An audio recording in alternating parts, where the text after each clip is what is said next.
Good morning, everybody. Welcome to the Saturday morning real estate marketing show with Ruthie Rocks, Ruth Allbrand, and I am Marketing Max. This is show number 485. Today, we actually have a returning guest, Mr. Jack Lindberg, who's going to talk to us and share some stories about some cybersecurity issues happening in the real estate market at this point. And now's the time when we're busy, we tend to take a little bit, sometimes take some shortcuts. And this is when the hackers and the people trying to extrapolate information and do some bad things start doing their work. So you're on a public computer. If you're going to log into websites, you have to remember to physically log out of each website that you've logged into, because these websites like to remember for a while. I design websites sometimes, and when I do, if they have a login, there's a timer you can set. You can say, oh, yeah, leave them logged in for, 60 seconds or 2 years, and it really depends on the website. And so, you can close the browser, come right back in. And if it's that website and that timer hasn't expired yet, you're still logging in. And he's like, well, how does that work? And I said, well, that's one way. The other is he was saving his passwords. And so I would go to settings in the browser. Chrome has the 3 dots. You click settings down on the 3 dots thing, and you go to passwords, and there's a list, and you click the eyeball, and hey, look at, I can see everybody's password.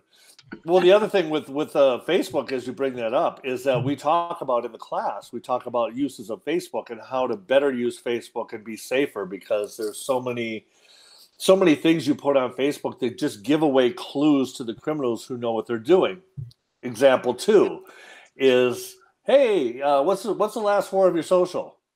Well, those are the most important 4 digits of your social. Right? Because the first 3, you can, if I know what state you grew up in, I can find the first probably within a range anyway. And so, giving away the last 4. And what's funny is, I haven't stressed it as much as I should in the class, but I ran across a LinkedIn course about cybersecurity. And one of the modules that they let me watch for free to try to get me to buy the course was on why you shouldn't give away the last 4 of your social so easily, right?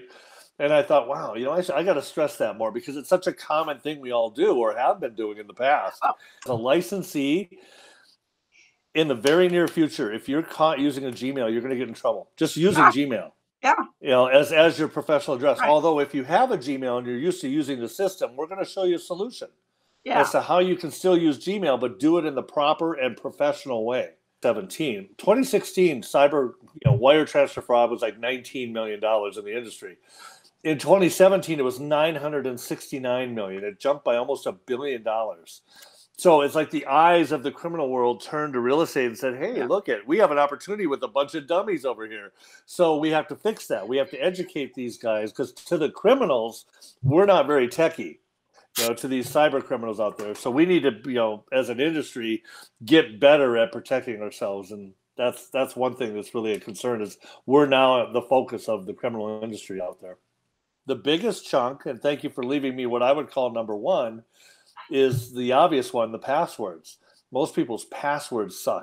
And we're going to talk about why they suck, how they're so easy to hack, and what to do. Because one of the biggest challenges people go through is you need to really have a different password on every website you use. But that means hundreds of different passwords. So how the heck do you manage that? So the hook here is we're going to tell you exactly how. Exactly. Good one, Jack. That was really good.